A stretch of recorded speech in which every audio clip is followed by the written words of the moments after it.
Hello student, तो स्वागत है आपका स्ट्रगल स्टडी एकेडमी में। तो आज के इस वीडियो लेक्चर में हम लोग देखेंगे प्रश्नावली 3.3 और इसमें हम लोग प्रश्न संख्या तीसरा का पहला, दूसरा और तीसरा देखेंगे। तो आइए स्टार्ट करते हैं हम लोग क्वेश्चन। तो यहाँ पे देखिए दोस्तों, हमारा प्रश्न संख्या तीसरा क्या कह रहा है। बोला है निम्न समस्याओं में रैखिक समीकरण युग्म बनाइए, है ना, और उनके हल प्रतिस्थापन विधि द्वारा ज्ञात कीजिए।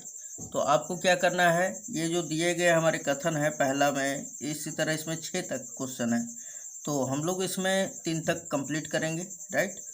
तो यहाँ पे देखिए इसमें बोल रहा है कि पहले तो जो दिया गया समस्या है उसमें आपको रैखिक समीकरण युग्म बनाना है ना, 2 चरों वाला। उसके बाद उसका हल ज्ञात करना है, यानी x और y का मान, ये प्रतिस्थापन विधि से।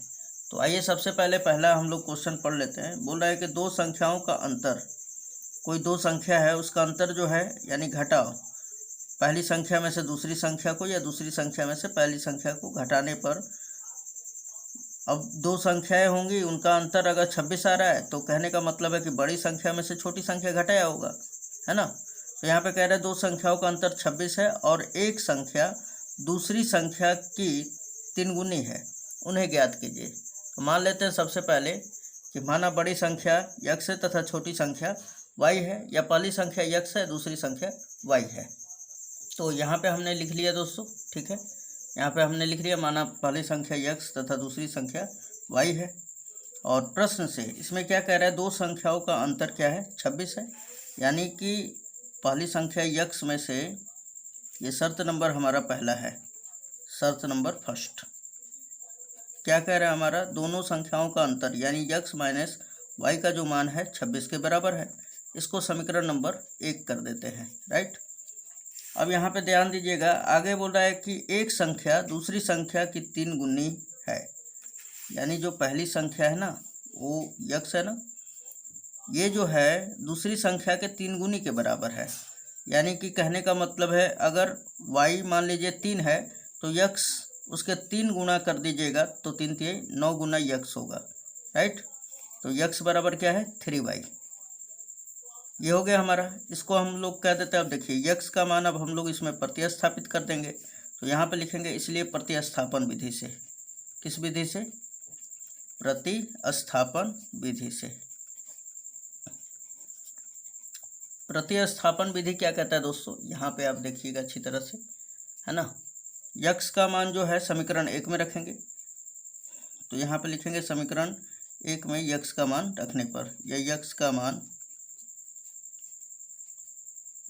मान समीकरण 1 में रखने पर, किस में रखने पर, 1 में रखने पर, 1 में रखने पर लिख लीजिएगा आगे। तो अब रखते हैं यहाँ पर x का मान क्या है, 3y है, तो यहाँ पर रख दीजिए आप डायरेक्ट 3y, और माइनस क्या है दोस्तों, y है ना यहाँ पे, तो हमने रखा y बराबर क्या है, 26। 3y में से y घटेगा तो जहाँ पे देखेंगे दोस्तों कि 3y में से y घटा देंगे तो कितना बचेगा, 2y ना। 2y बराबर कितना मिल गया, 26। और अब देखा जाए तो 2 से इसको कट करें अगर हम लोग तो 13 टाइम्स चला जाएगा, है ना। तो यानी कि y बराबर कितना आ गया, 13 आ गया। अब हम लोग अगर इस y के मान को हम लोग समीकरण 2 में रख दें, इसको हमने समीकरण 2 लेट किया है, तो x का मान आ जाएगा। तो लिखेंगे यहाँ पे समीकरण 2 से, किससे, समीकरण 2 से। समीकरण 2 क्या दिया हुआ है, x बराबर 3y, 3 और y का मान कितना लाए हैं, 13, तो यहाँ पे रखेंगे हम लोग 13, और 13 से 3 में गुणा करेंगे तो कितना हो जाएगा, 39, राइट। यानी x इज इक्वल टू कितना आ गया, 39, और y का मान कितना लगा दिया हमने, 13। तो ये हमारा आंसर है, ठीक है। तो उम्मीद है आपको समझ में आया होगा। चलिए नेक्स्ट क्वेश्चन देख लेते हैं हम लोग। तो अब देखिए दोस्तों, क्वेश्चन नंबर दूसरा बोल रहा है दो संपूरक कोणों में बड़ा कोण से 18 डिग्री अधिक है। ये थोड़ा सा क्वेश्चन यहाँ पे मिस्टेक है दोस्तों, मैं आपको बता दूँ इसको। तो यहाँ पे बस दोस्तों ये करना है कि दो संपूरक कोणों में ये जो बड़ा कोण है छोटे कोण से, यहाँ पे छोटा कोण रहेगा, है ना, छोटे कोण से 18 डिग्री अधिक है, उन्हें ज्ञात कीजिए। अब यहाँ पे ध्यान दीजिएगा कि सबसे पहले तो मान लेते हैं, यहाँ पे देखिए बड़ा कोण आ रहा है ना और छोटा कोण, तो बड़ा कोण कितना है और छोटा कोण कितना है ये तो पता ही नहीं है हमें। तो हम लोग एज्यूम करते हैं कि माना हमने कि बड़ा कोण जो है यक्स है तथा छोटा कोण वाई है ना। तो ये चीज़ लिख लेते हैं हम लोग। तो यहाँ पे हमने लिख दिया दोस्तों कि माना बड़ा कोण यक्स है तथा छोटा कोण वाई है। अब प्रश्न से, अब अकॉर्डिंग टू क्वेश्चन क्या कह रहा है दोस्तों, इसमें बोल रहा है कि जो बड़ा कोण है वो छोटे कोण से 18 डिग्री अधिक है। तो ये तो एक तो मिल गया हमें कि भाई एक कथन है कि आप एक रिलेशन बना सकते हैं, लेकिन हमें हल करने के लिए कम से कम 2 समीकरण चाहिए, है ना। तो शर्त नंबर हम लोग तो ये लिख सकते हैं, तो यहाँ पर लिख लेंगे क्या कि जो बड़ा कोण है, बड़ा कोण अर्थात यक्स, छोटे कोण से 18 डिग्री अधिक है। कौन? बड़ा कोण। तो यहाँ पे लिखेंगे बराबर छोटे कोण से 18 डिग्री अधिक है। अधिक के लिए प्लस लगा देते हैं, राइट। ये इक्वेशन नंबर फर्स्ट, इसको आप कर सकते हैं। उसके बाद अब देखिए कि अब दूसरा, अगर हम लोगों को 2 वेरिएबल का मान चाहिए तो कम से कम हमें 2 समीकरण दिया रहना चाहिए। तो 2 समीकरण के लिए हम लोग और क्या दिमाग लगा सकते हैं इसमें, अब तो बस इतना ही दिया है हमारे पास। तो अब ध्यान दीजिएगा कि एक कॉन्सेप्ट ध्यान में रखिएगा कि 2 संपूरक कोणों का जो योग होता है वो 180 डिग्री के बराबर होता है। तो यहाँ पे लिख लेंगे हम लोग, चूँकि 2 संपूरक कोणों का योग, संपूरक कोणों का योग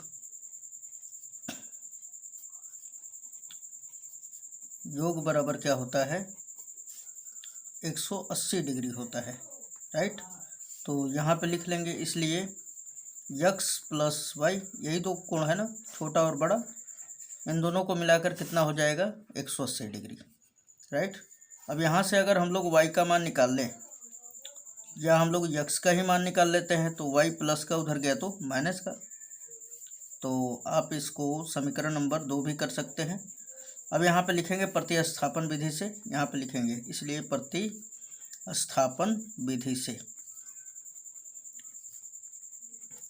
प्रतिस्थापन विधि से। अब ध्यान दीजिएगा दोस्तों, सबसे पहले कि प्रतिस्थापन विधि से तो समीकरण 1 से यक्स का मान 2 में रखने पर, है ना, या यहीं से निकाल लेंगे, वहाँ पर रख देंगे। तो यहाँ पे देखिए ध्यान से, तो हमने बोला कि समीकरण 1 से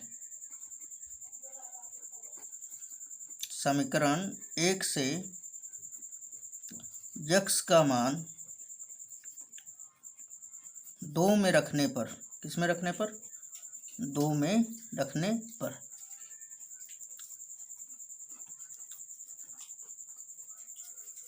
दो में रखेंगे तो समीकरण 2 क्या दिया हुआ है दोस्तों, यक्स प्लस वाई बराबर 180 डिग्री। तो यक्स की जगह पे ये वाला रख देंगे हम लोग, क्या रखेंगे, वाई प्लस 18 डिग्री। तो यहाँ पर रख दीजिए वाई प्लस 18 डिग्री, और ये क्या हमारा plus Y, this is equal to 180 degree. अब अगर देखें तो y और y क्या हो जाएगा, 2y, और ये हमारा 180 डिग्री तो है ही, ये प्लस का 18 इधर गया तो माइनस का 18। अब घटाएंगे तो कितना बचेगा दोस्तों, 10 में से 8 घटेगा तो 2 बचेगा, उसके बाद फिर 7 में से 1 घटेगा तो 6 बचेगा, और यहाँ पर 1 बच जाएगा, राइट।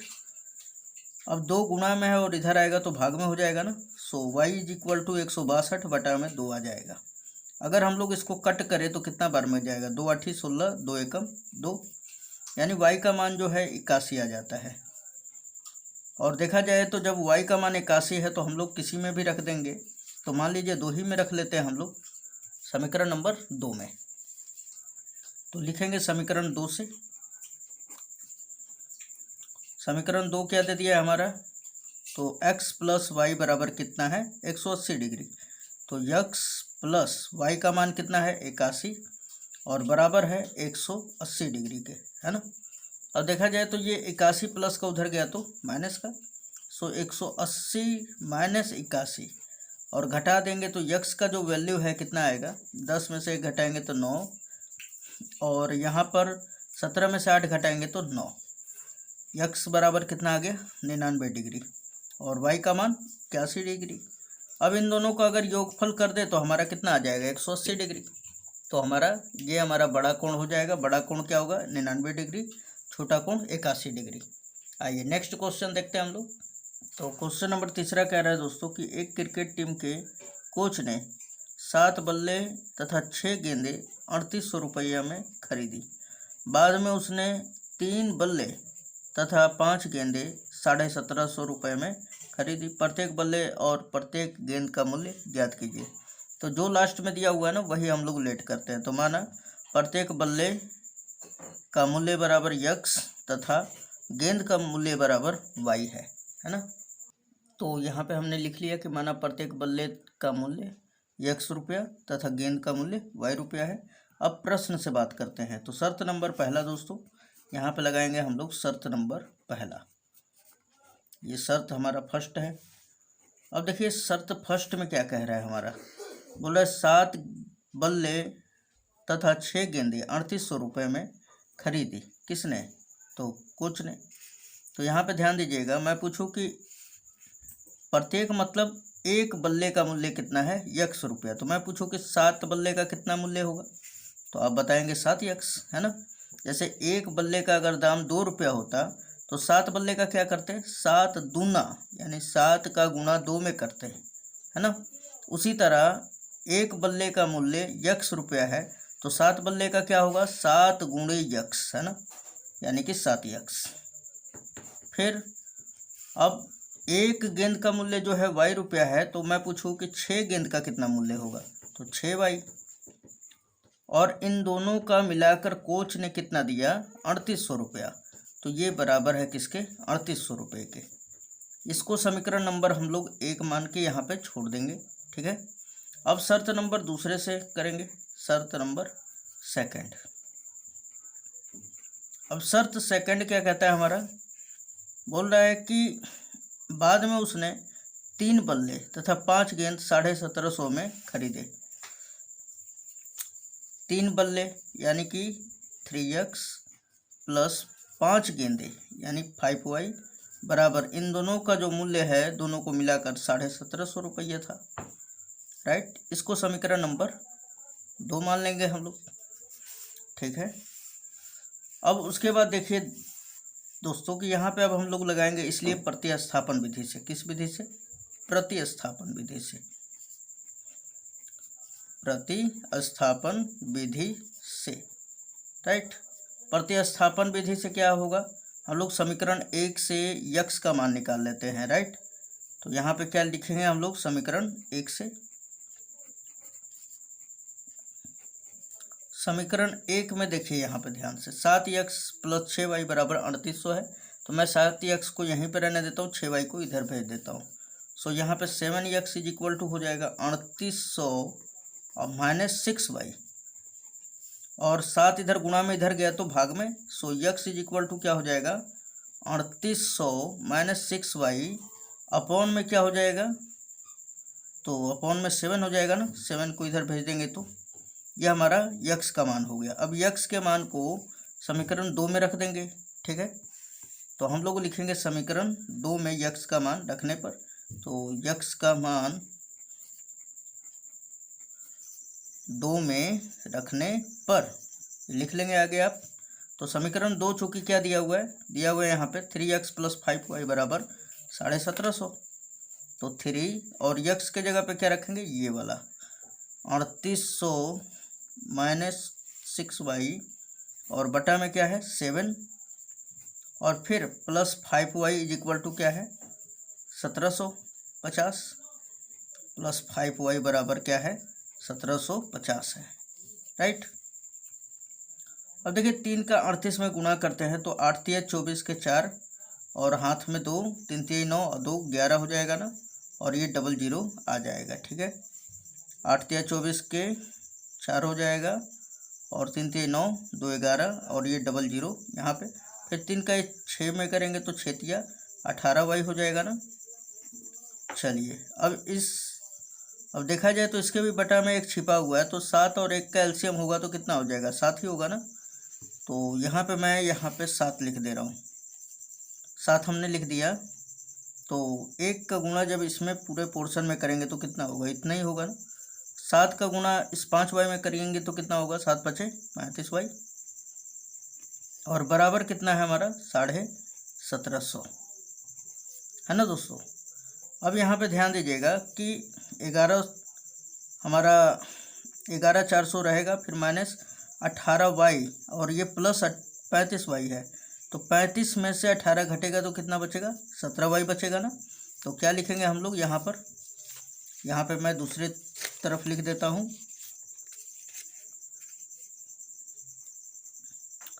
11,400 है, फिर माइनस 11,400 और यहाँ पे क्या बचेगा, प्लस का 17y और बटा में क्या था हमारा, बटा में कितना था दोस्तों, 7 था, और इधर कितना बचा था, 1750, है ना।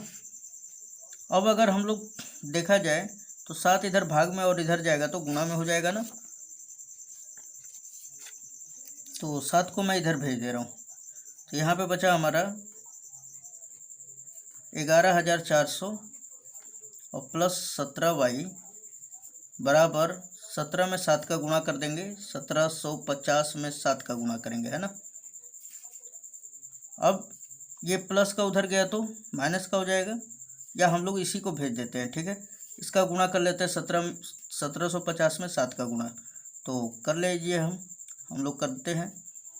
तो ये हो गया 0, 7 पचे 35 के 5 हाथ में 3, 7 सत्ते 49 और 3 कितना हो जाएगा, तो 49 3 52 हाथ में 5, 7 एकम 7 और 5 12 हो जाएगा, राइट। ये प्लस का है और इधर जाएगा तो माइनस का हो जाएगा ना, 11,400 हो जाएगा और इधर क्या बचा दोस्तों, 17y। अब अगर इसे घटा दें हम लोग, 0 में से 0 घटेगा तो कितना बचेगा, 0 में से हमने 0 घटा दिया तो कितना बचेगा, यहाँ पे घटा के देख भी ले सकते हैं हम लोग। 12,250 में से कितना घटाना है, 11,400 हमको घटाना है ना। तो ये हमारा 11,400 घटा लेते हैं, 0 में से 0, 5 में से 0 घटेगा तो 5 और 12 में से 4 घटेगा तो 8 और ये कट जाएगा ना, और ये भी कट जाएगा। कुल मिलाकर ये 850 आ जाएगा, राइट। ये 17 गुणा में और इधर आएगा तो भाग में, और यहाँ पे देखा जाए तो y का मान जो है 17 पचे 85 यानी 50 टाइम में जाएगा, तो y का मान जो है 50 आ जाएगा। अब इस y के मान को किस में रख देते हैं हम लोग, तो यहाँ पे ध्यान दीजिएगा, y का मान हम लोग किस में रख दे, 2 में रख दे क्या, क्योंकि एक पे तो है हम लोग काम किया था, तो 2 में रख देते हैं। किसका मान, x का मान, है ना, नहीं सॉरी y का मान रखेंगे हम लोग।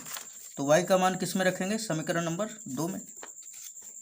तो लिखेंगे यहाँ पे समीकरण 2 से, समीकरण 2 से।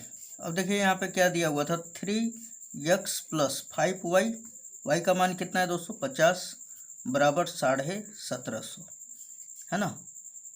5 पचे 25 होगा ना, यानी 250 हो जाएगा। ये प्लस का उधर गया तो माइनस का, 3x बराबर क्या हो जाएगा, 1750 और माइनस 250।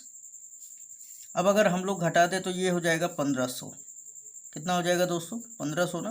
1750 में से हम लोग अगर 250 घटाते हैं तो कितना बचेगा, 1500। 3 पचे 15 यानी ये कितना आ जाएगा, 500। यक्स का मान कितना आएगा, 500 रुपये और वाई का मान 50 रुपये। अगर अब देखा जाए तो यक्स क्या था, तो प्रत्येक बल्ले का दाम था ना, तो इसलिए बल्ले का मूल्य कितना आ जाएगा, बल्ले का मूल्य यक्स था ना, यक्स बराबर कितना आ जाएगा, 500 रुपये। और फिर गेंद का मूल्य, गेंद का मूल्य बराबर कितना हो जाएगा, तो 50 रुपये। ठीक, तो उम्मीद है ये आपको वीडियो लेक्चर बहुत ही अच्छा लगा होगा। ठीक है, मिलते हैं नेक्स्ट वीडियो में दोस्तों।